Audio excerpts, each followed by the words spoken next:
how do you get leads on the board week one? Calling people, emailing people, you got to do it. And it works. There's a few other like solutions that are just like extremely premium. And this might be like 80 grand a year of, of a subscription. Okay. It's a lot of fucking money. Can you just like knock some doors and get a way higher ROI in 3 hours? Any of your listeners are thinking about doing a franchise, they've never owned or run a business before, totally a shortcut. It's crazy. Obviously had to be pretty bullish to invest a bunch of my net worth in it to start. If you just dump some money into ads for 6 months, you can get mid 7 figures. So what's stopping you from doing that?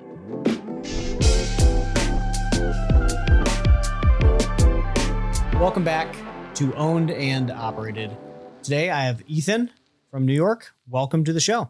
Stoked to be here. Great to meet you, John. Yeah, this was good. I appreciate you coming out. Yeah, absolutely. Like I was just telling you before this, like obviously we'll get into this, but I'm a relatively new business owner and I'm still running my business with duct tape. And one thing that was really cool was to be able to see, you know, what a real company looks like and what the sort of the North Star is. So I sort of know what I'm shooting for as I grow over time. So it's awesome to be here. Yeah, no, this is awesome. We brought you up. I heard you on a podcast, TJ Larkin's podcast. I want to plug it. I just don't remember the name. I think Newsletter it's local newsletter local insider, maybe. Yeah. And I just thought your story was interesting. And I think Jack and I talked about it a couple of weeks ago because we were talking about owning a lead source. Yeah. And I think there's a lot of different ways to do that. But a local newsletter is like a thing right now on X. Totally. So I thought it was interesting. And then you're also a new franchisee and you launched that franchise with Rolling Suds in March. Yep. And then I think immediately launched a local newsletter. Yeah, like a month after. It was pretty quick succession. Yeah. Yeah. How about you just like walk us through like a little bit of background, but like let's focus on the entrepreneurship part.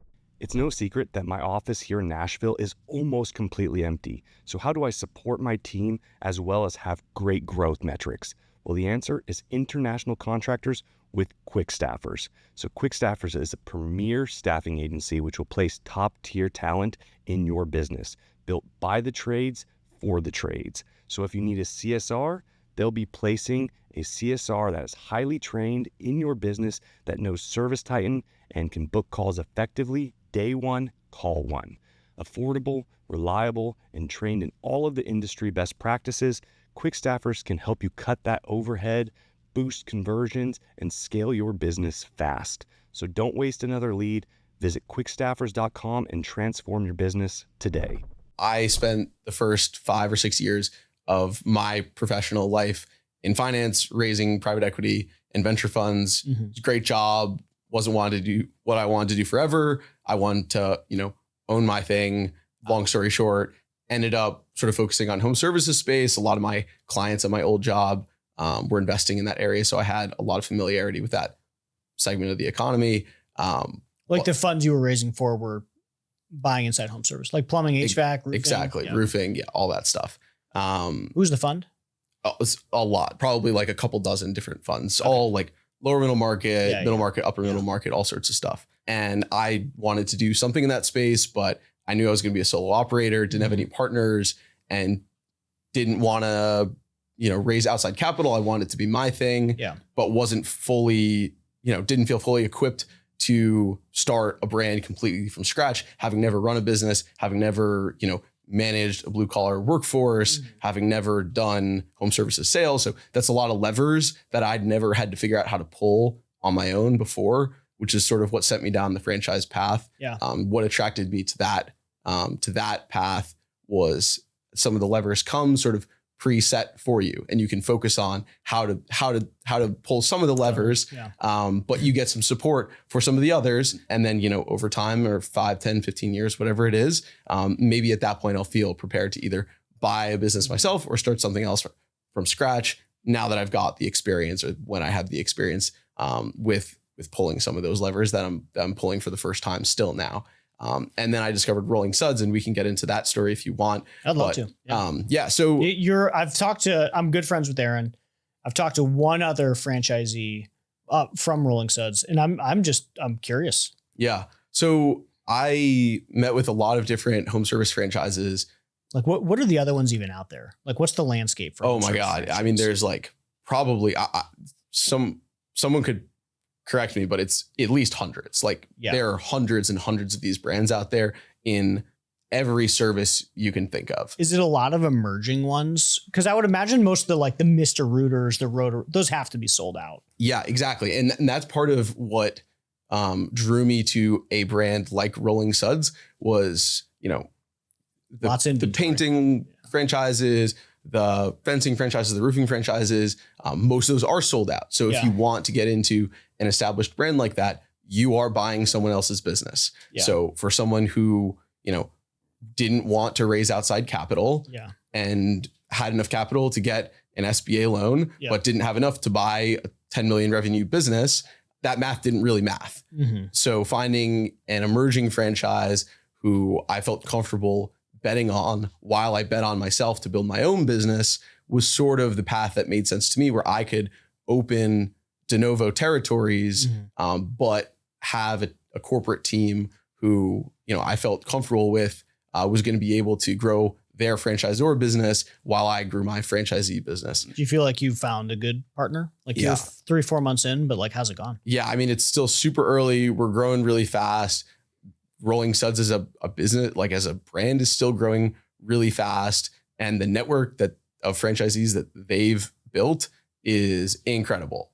Like the amount of learning I've gotten from the network is so valuable, has been extremely helpful for me. Mm-hmm. I think just the idea that I have access to 75 or 80 other people trying to build the exact same business, but in like a definitionally non-competitive way. Mm-hmm. We all have our territories, so there's no incentive to compete. There's only incentive to be collaborative.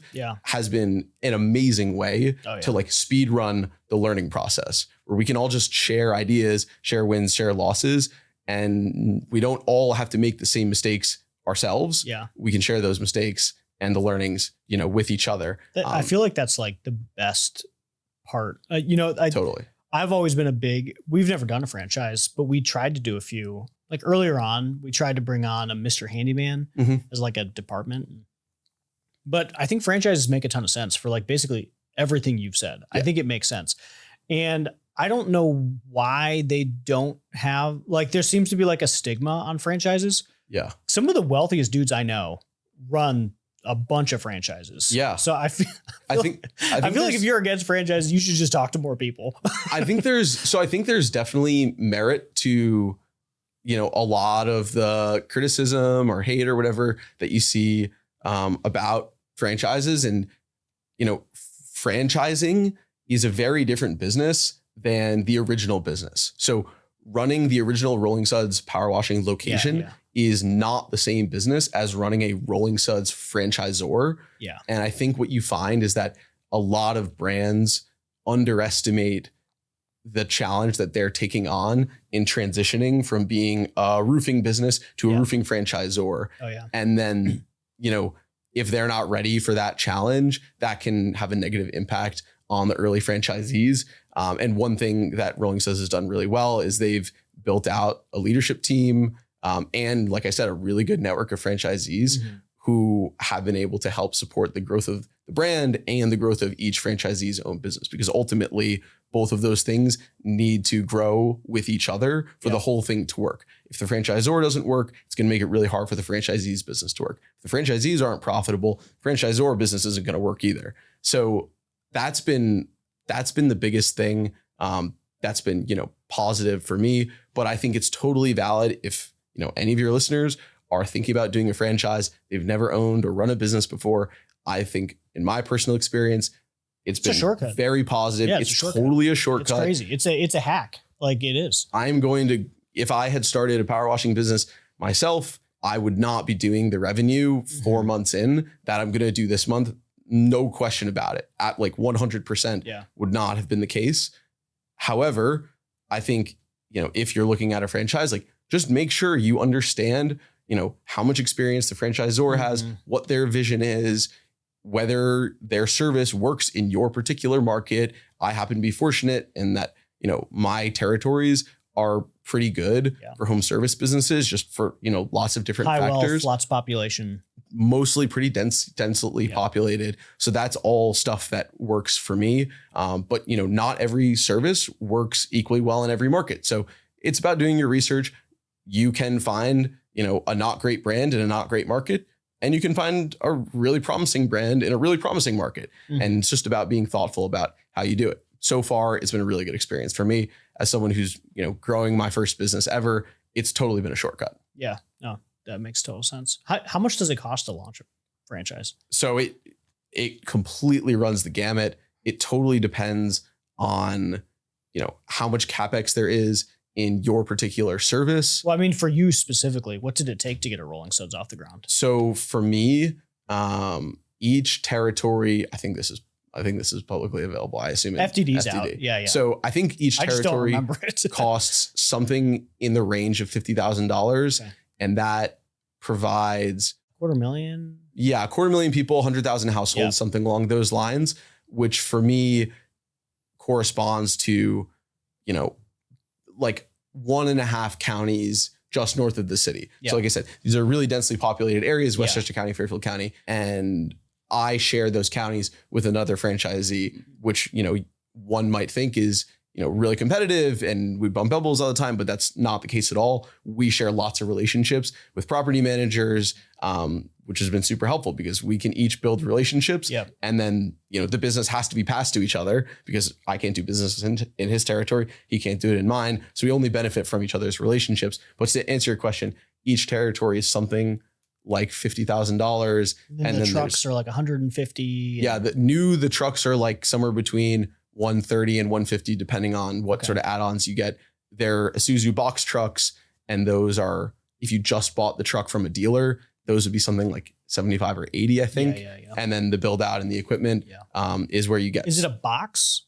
Yeah. So it's a box. They come with either 2 or 3 machines on them, with a big water tank and with a big chemical tank and some other equipment on them. So it's really, really nice machinery.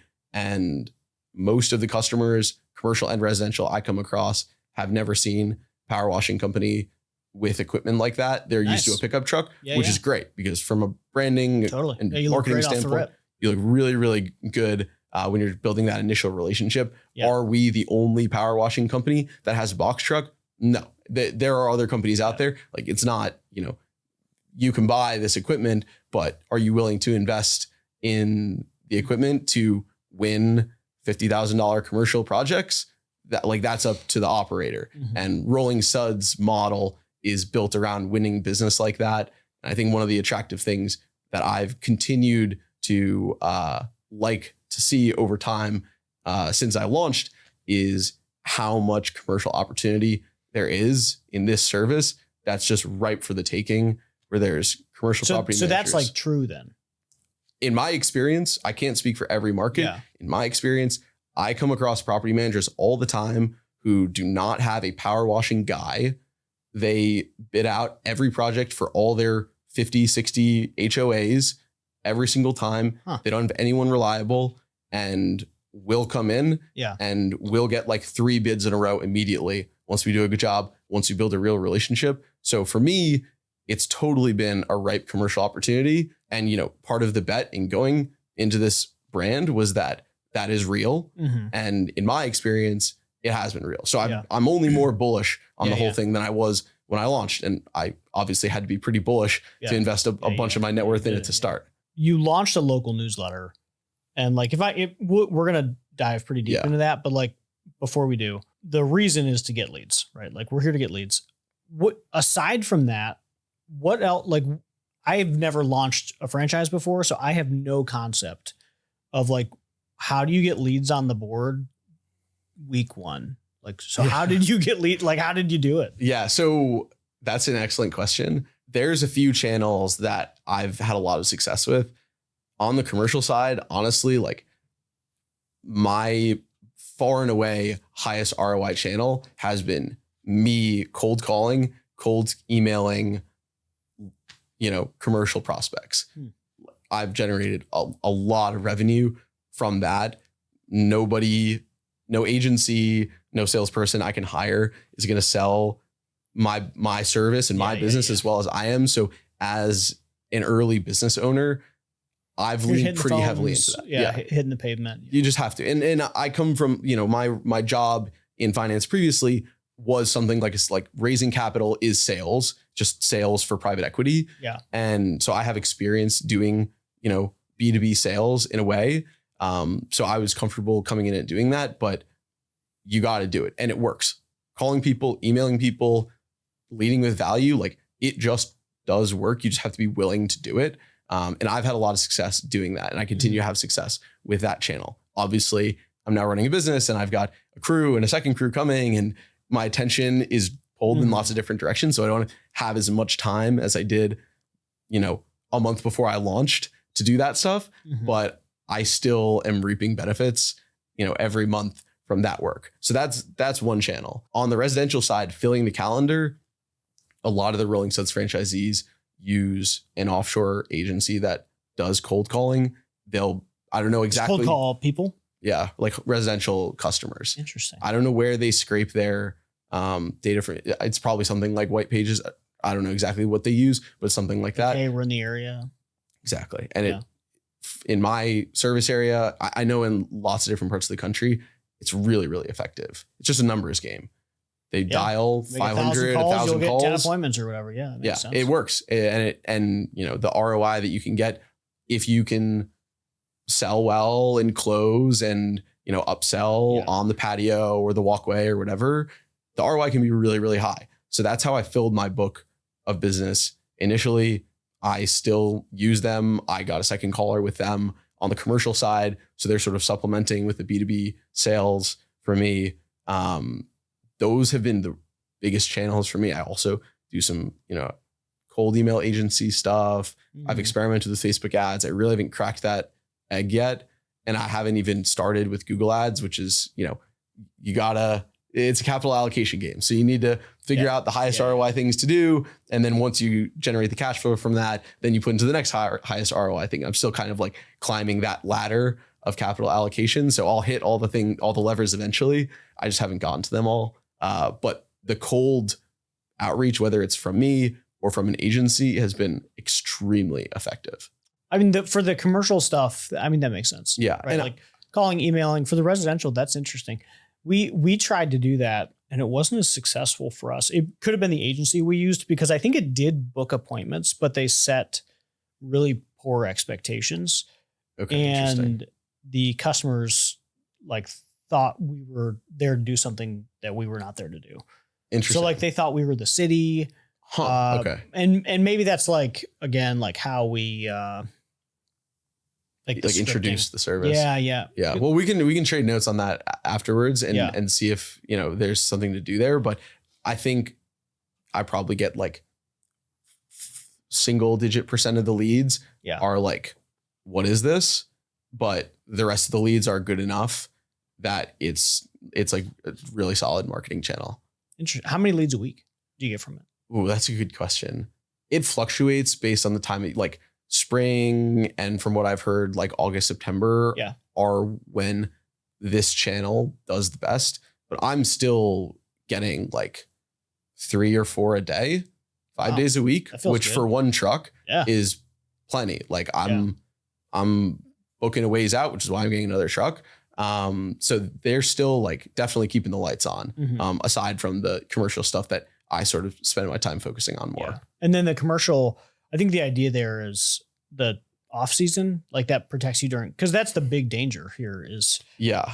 I mean, it's still seasonal. It's a little bit more than 6 months. I would say peak season is April to or mid-October, but you do work in March and you do some work in November. So there's a short shoulder season, but you do some work. You just can't really do power washing with bleach. If it's under 38 degrees, it just doesn't really work that well. So there's some stuff you can do in the winter, some commercial stuff that, maybe you give a discount and you book it out in the winter and you say, when we have a warm week, we'll come out and do it in January or whatever. And that keeps the cash flow moving, but it's totally a seasonal business. And there's some stuff you can do to manage that, but you're never going to have a completely full calendar in January, February. It's just not going to happen. So part of the math is like, how much cost can you cut, or are there, complementary services that you can run in the off season so that you can keep your guys employed and keep running some cash flow to keep the lights on and make the winter a little bit less brutal. So whether that's, a Christmas lighting thing or something like that, that pairs from a seasonality standpoint nicely with power washing, we're exploring that, and we'll see if maybe that makes sense. But I know that other people in this business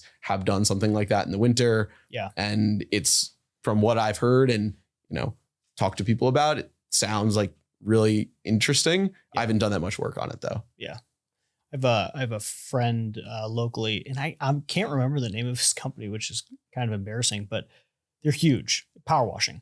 And I think it's like 35 million. Wow. 9 locations. And that's probably one of the bigger companies in the whole country. I think it is. There aren't that many that are doing that much. I think it is the largest, if not, but she big. And their onboarding is wide. They don't do anything in the winter, and it's all residential. So they don't do any commercial work at all.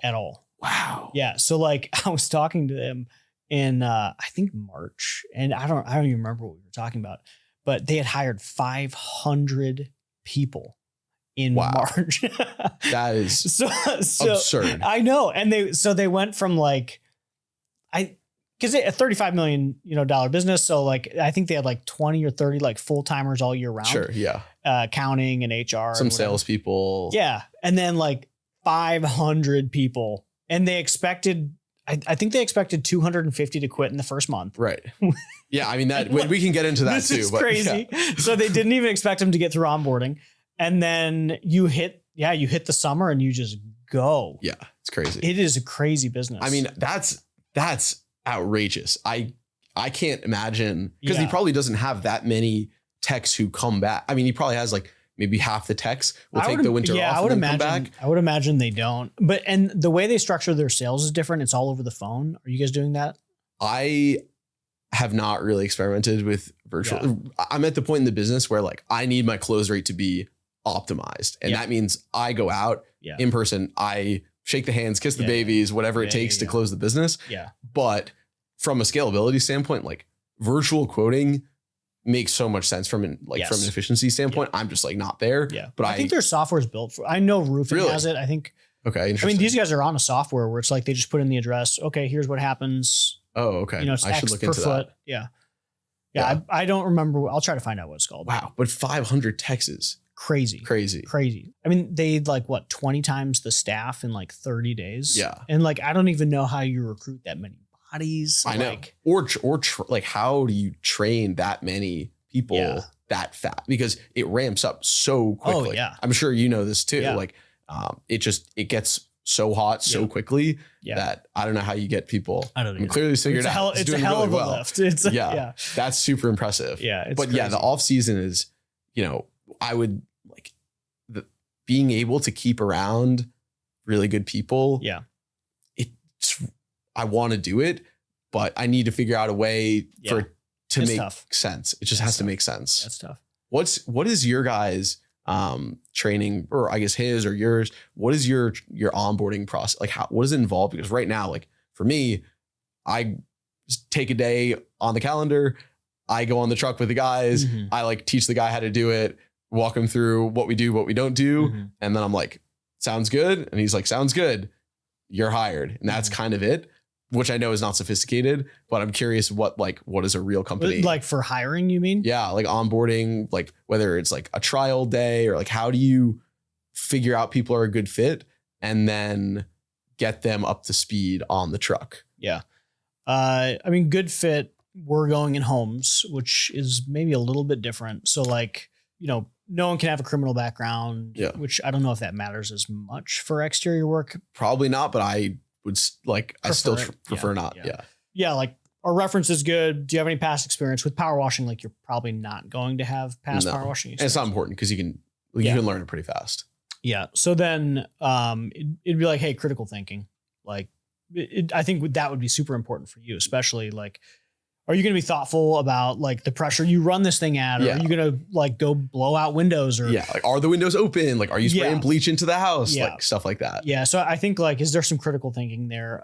Definitely the ride along. Like we do that too. It makes a ton of sense. It weeds out a lot. Yeah. Do you find that it most often weeds people out on your end or on their end? Like on the ride along, our end. You're like, it's not going to work. It typically attitude. Yeah. Like we had someone do I heard about this yesterday. We had someone do a shadow and they got like pissy at 3, like mad, like cussing in the home. It was like, really, it was like, all right, hey, this is why we do this. Like, this is thank great. you for your time, thank but you. It's not going to work. We'll drop you off. Like, no, it was awesome. Like it saved us all a lot of time. Wow. So no, definitely us weeding them out. It's very helpful. So that's like prepping for, are they a good fit? Come up with some questions. Do they have critical thinking? How do we test for that? How do we ask about that? And some version of a ride along that helps a lot. And then onboarding, I mean, especially with you, because next year you will have to figure out a way to onboard 3 crews at the same time. How do we just codify what we do? And it could be as easy as like videoing it. Like that's where it can start, like set up a tripod and video a house getting done. Yeah. Or like make somebody wear a GoPro for a couple of days. Right. And then like talk over it and just be like, watch this. This is your manual. Yeah. Well, I think you could probably do better than that. Cause it would be like, I don't remember the name of the software, but we do this for looms. So like a loom is when you screen record your computer and you do something with it. So we do a lot of trainings that way, but you can loom, what we've started doing to try to like, we're in the stage of the business where we're trying to standard operating process everything. And like any minuscule thing. So what we've started doing is looming people's computers for 8 hours a day. Wow. And then we put that loom into this software, and I don't remember the name of it. And it spits out exactly what they did all day. And then it puts it in steps. So it makes it a SOP. So super easy. So you could do the same thing with the GoPro. We're just like, hey, here's the video. Like, give me a SOP. That's amazing. It's something attached to Perplexity. Like it's an AI driven tool. Yeah. I mean, that's an incredible use case. Oh yeah. It was sweet. So I think for you, it'd be like, all right, how do we record like 10 jobs? Right. And then like, hey, here's how we do this commercial job. And you dump the video in there. Tell me what we did. Tell me what was good, what was bad. Yep. And then like codify it. This is how we do a brick building. This is how we do this or that or whatever. And then if I'm going to hire a salesperson later this year, next year, something like that, same thing. I just, screen record me sending emails all day. Mm-hmm. It learns. Or like the ride along stuff. Like we started working with Craft, and it's like a sales ride along software and it listens to everything. Cool. So you can just take that and you can do the same thing. Like, all right, here's where we noticed inflection. Here's how I broke that objection. Here's how I thought about pricing it. Here's the discount you're capable of giving because I gave it. Wow. That is super cool. So you can you can codify all this stuff. Wow. And just videos, looms. So in your voice recordings. In your experience, having grown the business over the past, I think you said 9 years, like looking back, if this technology had been available the whole time, this is a totally different game now.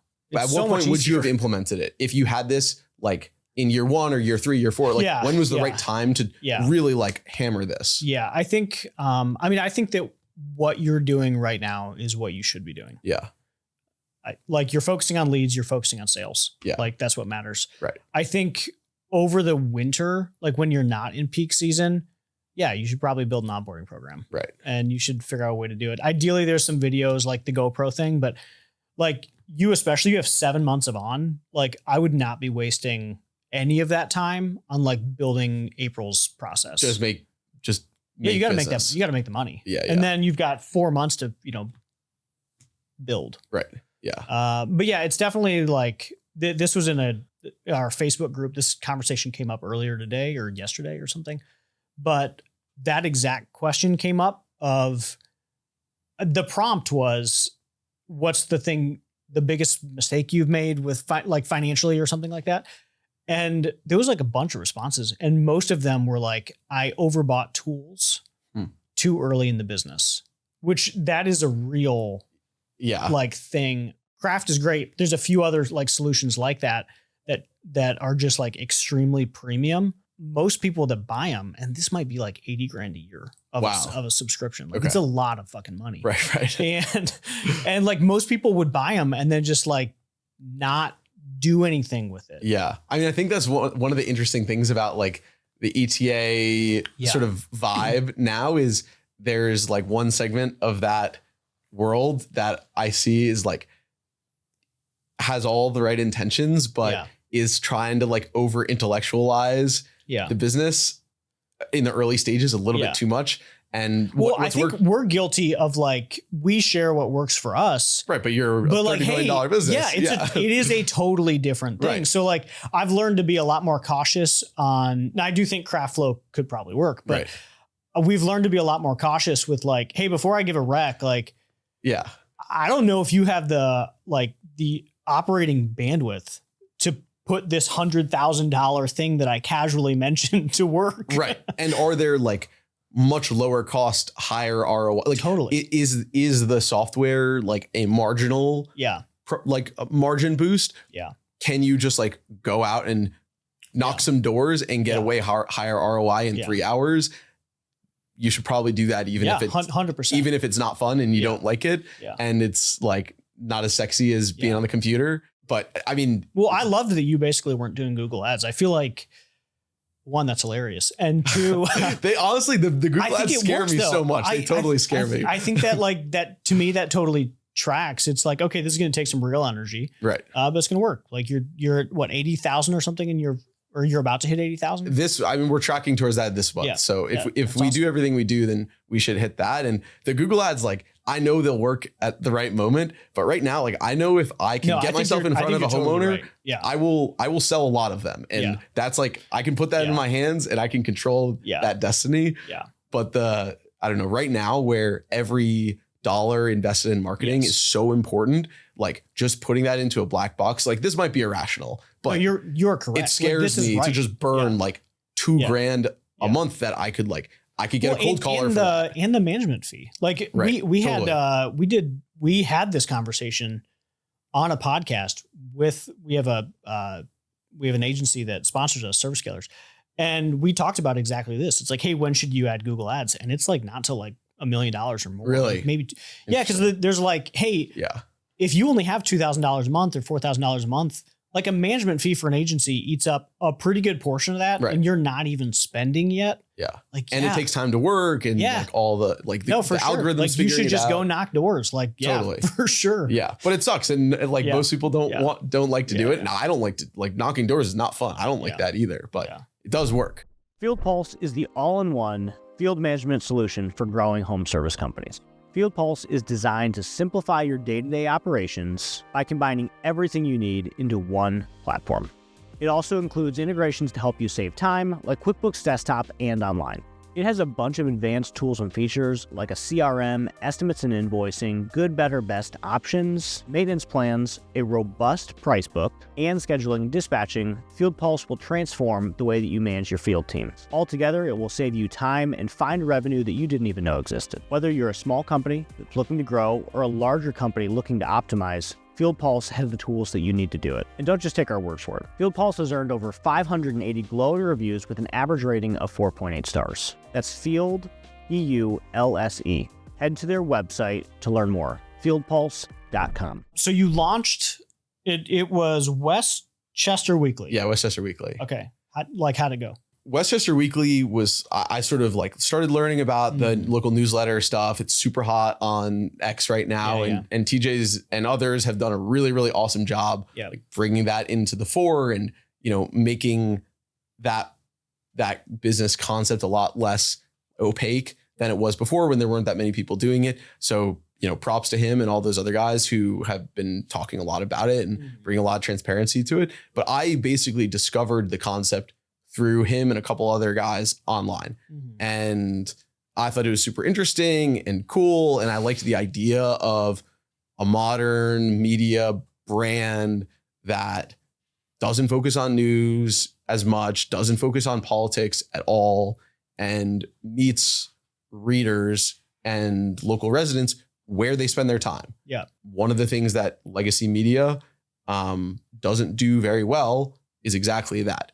Print publications, like that's not where people are putting their eyeballs anymore. Yeah. People do put their eyeballs on social media. Yeah. The problem with running a media brand through social media exclusively is that the economics format, suck. The economics suck. Yeah. And the format itself makes providing curated and aggregated content really hard because of the feed format. Yeah. That medium just like doesn't work for curated content that isn't driven by the algorithm. So when I came across the new local newsletter thing, it made a lot of sense to me that people are still spending lots of time in their emails. They still open emails from people they know, people they trust, brands they trust, and that could be a really interesting medium for local media to replace the legacy and the social media channels. I hadn't really given it that much thought, but I sort of started poking around my Rolling Suds business's service area to see, does something like that exist? Yep. And it turns out that in the Connecticut portion of my service area, there are a couple of people who are actually doing that. One of them is based in the town where I grew up, and there are a couple others throughout the state that do essentially similar to like how it's currently hot on X. Like, yeah, it actually is. And a couple of these things were founded, like the one in my hometown was founded like over 10 years ago, like probably like 10 or 15 years ago, before local newsletters were before that was a phrase. Yeah. And they just sort of like invented that, spontaneously, and they did a really good job. But in the New York part of my territory, my service area in Westchester County, I didn't see anything like that. Mm-hmm. There's a guy on X, I think his name is Michael Kaufman. He owns one in the Catskills, which is a little bit further north. Okay. And he does an amazing, like his design is beautiful. He's found some really cool ways of monetizing the brand. He's done a really, really good job. And we're like not even in the same stratosphere. But so I saw someone like that, but I didn't see anything in my Rolling Suds business's service area. So then it became, I sort of had the idea that, is there like a good way to pair my primary business, Rolling Suds, with a local media brand? Obviously, there's a potential, advertising channel there where if you own the media brand and you own the local service business, it's free advertising. Like that's really nice lead gen channel. That was sort of the introduction. But as we've started to grow it more and more, and we being myself and one of my buddies who helps me write it, I've become more bullish on the media brand as its own asset to grow. And there's lots of different ways you can monetize it with ads and things like Spark Loop, but also like what Michael Kaufman has done, or he hosts events. We've talked about doing like partnering with a restaurant and doing like a murder mystery dinner and having the restaurant host it. We put it on and we split the revenue and we charge like $100-$150 a head or something like that. And that could be a really nice way to monetize and continue to build credibility and brand value in the area where I'm building a service business that is also reliant on credibility and brand value with my customers. So being able to pair those things has been really fun. And, we've grown it and it's still growing, and we're reinvesting in it. So to try and accelerate the growth, but it's still small, but I think it's a really interesting idea. So it's cool to see lots of other people try different ideas all around the country. Yeah, it's been a funny like thing to watch. We obviously like actively run media property, and it's been a lot of fun. And I went down this rabbit hole of local, just like seemingly everyone. And it is interesting, the economics of it. There was a guy in North Carolina, I don't remember his name, but he ended up selling to Axios, and it was a $2 million local, the Charlotte Observer. It was $2 million with 55,000 subs. And from what I'm reading, most people are like, how much are you getting a sub for? Like 25, 30 cents. Yeah. So like $17,000. Yeah. That's how much he would have spent to get 55,000 subs. Right. And it's a $2 million business. Now, obviously there's a lot of like, who's selling the ads? How are you targeting? Like there's a lot going on there. Totally. But that was interesting. It can be very cheap to acquire customers. And, people are starting to talk about, how can you recoup the cost of acquiring the customer, like upon acquisition. Yeah. So things like how do you think about that? I've been reading the Reddit. Is subreddit? Is that what that's called? Yeah. Okay. Yeah. My brain just blanked. But like, there's a whole thing on local newsletters. Okay, I haven't even looked at Reddit for it. No, dude. It's basically the flight home. So like, obviously, like, we run a newsletter, and so there's a Reddit. The subreddit is like at newsletters, I think. Yeah. Or there's also a Just Start, and either one of those will hit local newsletters a lot, like way more in depth than Twitter. Interesting. And everyone's problem is revenue. Totally. Everyone's problem is revenue. Yeah. So like, how are you thinking about that? So we're still really early on in solving that puzzle. But one of the things we've done, I'll cover sort of the two things that we're doing right now. The first one is we just started experimenting with Sparkloop. And one thing that Sparkloop does, essentially, like their main product is when a new subscriber hits subscribe on Westchester Weekly, a small little pop-up will say, hey, thanks for subscribing. The Westchester Weekly team recommends you check out these other newsletters. And then it shows like 3, 4, 5 other newsletters that Sparkloop's algorithm has, decided are a potential good fit for my subscriber base. They'll recommend them. They can just click and say, subscribe to these other ones. And then are you on Beehive and we're on Beehive. So you can also Sparkloop runs on. Yeah. So they have an integration. So it all you set it up. For some reason, I thought that would have been competitive because Beehive sort of has like a recommendation. Yeah. So they also have it. I don't know exactly. I haven't actually played around with Beehive's recommendations thing. Okay. We do some ads through Beehive's ad network that will like run above the fold in the newsletter.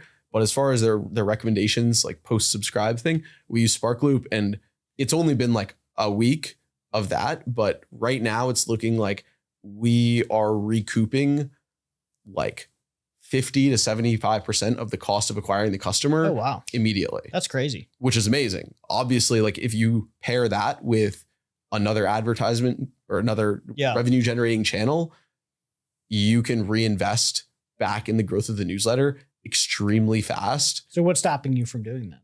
Why not run like $1,000 a day of ads? It's just time. It's time. Yeah. I'm just like, I've got a lot of hands in a lot of different pots, and I'm trying to keep them in only one or two pots at a time. But that's one channel that I think makes growing rapidly really, really easy, is that you get paid back so fast from acquiring customers that, the smart thing that I should do is like reinvest really, really quickly, immediately, while subscribers are cheap and it's not very competitive to get them. And then other things we're doing are working on some local partnerships. So one thing that is sort of like a dream partnership that we have is to work with a local minor league sports team, talking with them about doing, rather than outright selling tickets, our subscriber base is just not that big. So selling tickets to a sporting event is, the odds that converts just not that high with,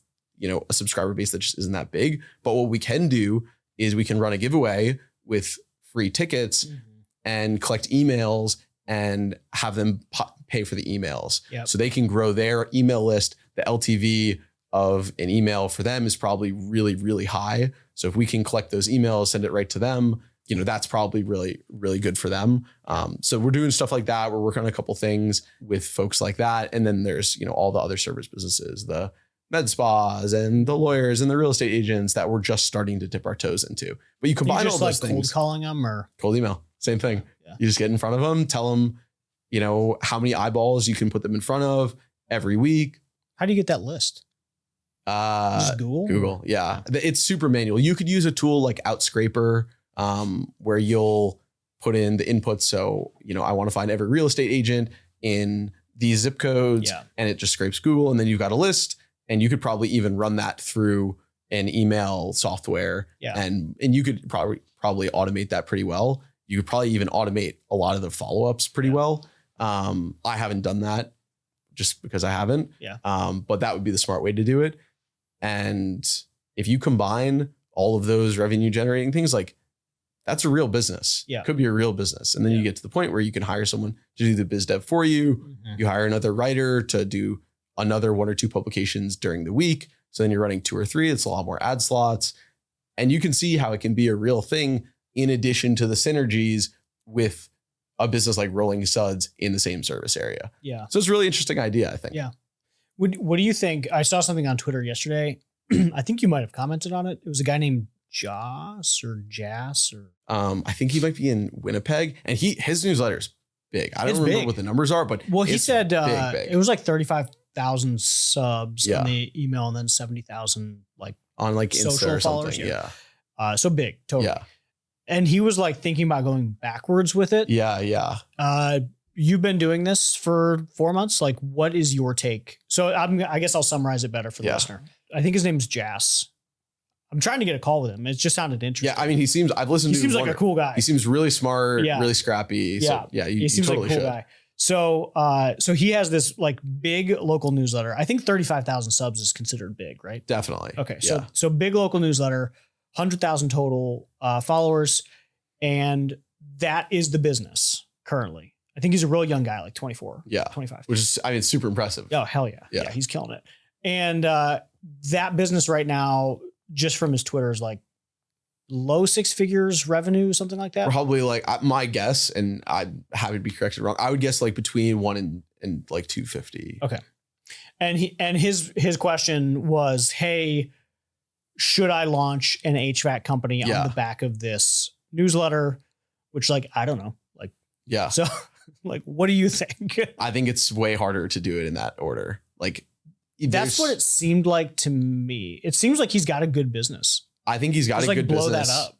I would, if I were him, I would probably blow that up and do more events. Yeah. Getting into a service business, it's just so different. Yeah. There's so much more CapEx involved in it. It's way more of it's a people business. Mm-hmm. And it's a very different kind of people business than hiring writers and newsletter, biz dev people. You just have to throw yourself into that completely if you want it to be worth the effort. Yeah. I really don't think you can half do it. Could you do Christmas lights is only a couple months out of the year? That he could probably make that work pretty easily. But if I were starting with a newsletter and jumping into HVAC, I think that'd be really, really hard to do it right. And to not do a business like that right doesn't seem like it's that worth it to do it. But there are probably some services, like I said, that are a little bit lower CapEx, where Christmas lights, you can take 50% on deposit, use that to pay for the materials. So you're really not outlaying that much cash and investing it up front. You could probably do that pretty decent, but some of the other stuff, that'd be a really heavy lift. And I'm not sure it's the juice is really worth the squeeze when he's got something that's really awesome. That was kind of my take. Yeah. I think he's got a really, really great gem, and I don't know where he's generating his revenue from, but I would think Winnipeg's a real city. I think that's where he's from, but Winnipeg's a big city, and there's probably a lot of stuff you could do to grow a media brand in a city like that. Yeah. But I don't know, maybe he sees something I don't. It's totally possible. Yeah. I mean, it seemed like my quick take was it was an EV play. So how can I take this cash flowing thing that has audience and turn it into enterprise value? Because I do think that's the danger of local media. The Charlotte Observer, $2 million of revenue. It sold for $5 million. Wow. I don't know if there's that many of those types of transactions. And the way it sold was to Axios, which launched Axios Local. Yep. And then they had a $500 million deal. Right. So I think Charlotte Observer was the first of 30 local newsletters. So it was it was basically a platform investment to launch 29 more or buy 29 more. So I don't know what the bag looks like in local. I could totally be wrong. I don't think anyone knows really. It's so they're just not selling yet. They're all so early in their growth trajectory that I don't think anyone really knows where the limit is, and sort of where growth caps, where exit value and multiples might cap, because they're just really not trading yet. They haven't been around that long. Yeah. For the most part, except for the couple examples that you're talking about. Yeah. But I would think, legacy media used to be really huge businesses, and just because that form of media isn't big anymore doesn't mean that a new version of local media couldn't be really substantial too. So when we were looking at TAM, an easy measurement was what's the current distribution of your local print newspaper. Yeah. Like, can you just get more subscribers than that? Because like that's the TAM. Yeah. So for us locally, like we're in Northeast Ohio, but like we're closer to Akron, and Akron has something called the Akron Beacon Journal, and I think its distribution is like 25,000. Really? Like that's not that big. No, I feel like you guys could. I mean, with like if you just dumped some money into ads for 6 months, like you guys could probably sniff at that pretty easily, without trying that hard. I think so too. And the product I think your product market fit would be a lot better than a legacy newspaper. Yeah. So you'll probably have like a higher NPS than the newspaper would, because you're just meeting the customers where they want to be and giving them the news that they actually want. Not like, oh, like, you know, so-and-so like political scandal in the like Chamber of Commerce or whatever. Who cares about that? At Wilson, we've saved a stupid amount of money by having AI help out with our call center. And the best tool out there that's making that happen is Avoca. So look, you've probably heard the buzz about AI CSRs. They seem to be everywhere, but not all AI CSRs are created equal. And Avoca seems to rise to the top every time. They answer every call on the first ring, they sound just like a real person, and they don't take breaks. But here's what makes Avoca really interesting in the real world. If a caller's getting heated, like they're getting frustrated or annoyed, Avoca knows. It hears the tone, emotion, and hands the call to a real human, so you can still save that call. And this has been huge for us here at Wilson. There's no more churn or people yelling representative into the phone, and the backend is tight. It directly integrates into ServiceTitan at the gold tier level. That means it can handle reschedules, check tech arrival times, and look up customer info. It even helps with capacity planning. It's basically a CSR with perfect memory. On top of all that, it consistently makes our team better. We get post-call analytics, auto tagging, and coaching tools so that no matter who's on shift, we deliver for our customers. If you're curious, go to avoca.ai, AVOCA.ai. Book a demo and tell them Owned and Operated sent you. But yeah, I agree on the Winnipeg thing. I feel like he's got, I understand wanting to chase enterprise value and like being stuck with like a cash cow that isn't worth a lot could be a real problem. Yeah. I think like I would find an easier. I would do I would find like an easier agency. enterprise like, value. I mean, I think TJ is doing a really good job with his business, because he's helping launch local newsletters. And I think that's a really great idea in this moment. And I'm not to suggest that, you know, this guy competes, but that's like, he knows how to build a newsletter. That's good. Like other people are demanding help, like a service to help do that. So why not do something like that?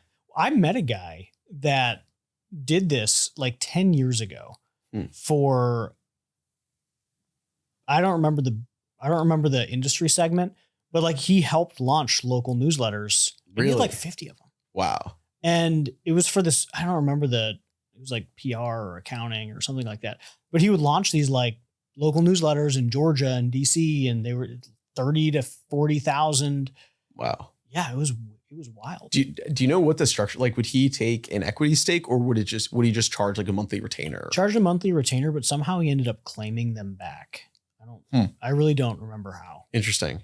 Yeah. Because I think you could probably structure it.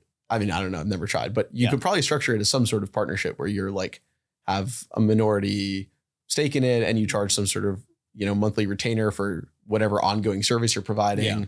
But I think that would be a really interesting business for someone who knows how to launch local newsletters to do. But maybe that's not interesting to him. Maybe he wants to do like a totally different line of business. Who knows? I don't know. But I agree. Like, you've got the easy thing. Probably stay with. But listen, if he's got the balls to throw himself into a local service business, like, pop off. More power to him. Go do it. He's clearly scrappy enough and hungry enough that I'm sure he'd be successful at it. But I would just think really hard about whether you want to, if that's the kind of business you want to be spending your day to day doing. It's just really different. It's just different. Yeah, it is. Yeah, it is. So what do you think the next couple of years looks like for you? Oh, that's a great question. I mean, I'm laser focused on just growing my Rolling Suds business. I mean, Westchester Weekly too, but Rolling Suds business is the main thing. So I'm keeping the main thing. And I want to grow that thing as fast as possible, get it as big as possible. Is it net profitable yet? Yeah. Yes. We're profitable. I think we turned a profit in our second month. That's crazy. Which has been great. So, I mean, like I said, I've gotten really lucky. I'm in a really good market. I've had good success with techs not giving me too many problems. We've had some turnover, but that's solvable. I haven't had any bad people on the team, which has been really good. So we're able to reinvest in the business. We're going to be getting a second truck here, which will give us a lot of capacity. And then who knows, maybe we'll expand next year or something like that out a little bit. But I would love to get this business to the point where I can grow a team around me so that I'm not running 10 residential estimates a day. I can focus on a lot of the commercial stuff, which is much bigger ticket, much higher margin work. And I can have people around me to support some of the other parts of the business, whether it's, running day-to-day ops and supporting me with sales and things like that. That I think will be a big milestone for when we turn from, like a scrappy startup to like, okay, there's like a real path to build like a firm, not just Ethan Who's the sales. Biggest currently, because Rolling Suds is young. It's really young. So there's probably not like a huge franchisee yet. There's a couple in the network that are pretty consistently doing 6-figure months, I think right now. So here's what I'll say. I would not be surprised if in a couple or a few years, there are like several franchisees who are doing mid 7 figures. I think there's a lot of room to grow. I think the national account sales, the franchisors business, I think is really promising. Like it makes a lot of sense to me that if you're a national QSR or national hotel brand, like you want consistency. You want consistency. You want one vendor, one point of contact. You don't want 1,000 like truck in a trucks who are providing different pricing, different level of quality, different level of responsiveness.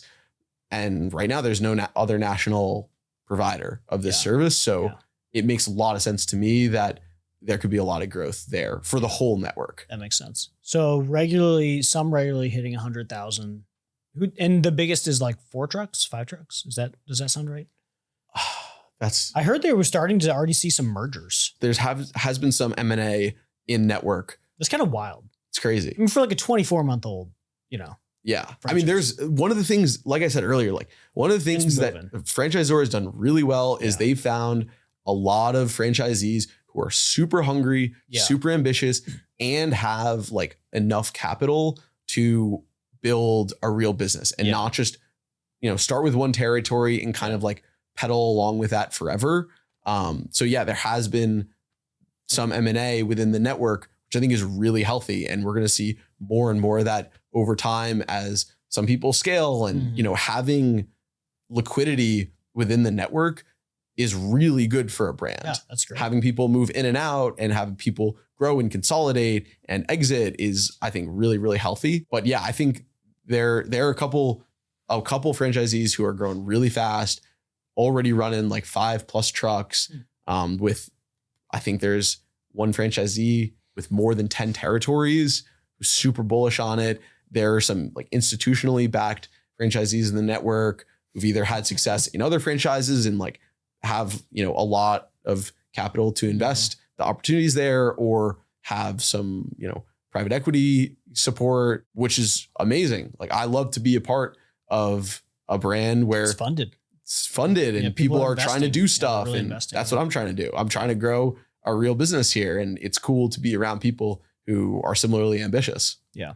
If you've got any message out there for like new entrepreneur, they're just starting. They're about to get their, punch in the stomach for a year. Like, what do you got? I mean, I would say like, you're going to get punched, not in the stomach. Like you're going to get punched in the face over and over and over again. And one of the best things you can do is just take those punches and, not take them personally. You're going to have big losses and you're going to make big mistakes. And if you treat everything like a learning experience, you're going to get better every single day. And that's going to be what creates success down the road. I'd also say like, if I was a entrepreneur for 2 years and I listened to all the podcasts, I watched all the videos, I read all the books, and I think that was net a good use of time, because when the time came for me to take the leap, I sort of knew what to look for and what not to look for. But at the same time, like at a certain point, like you can't just keep listening to more stuff. You got to do it. And there's no perfect decision.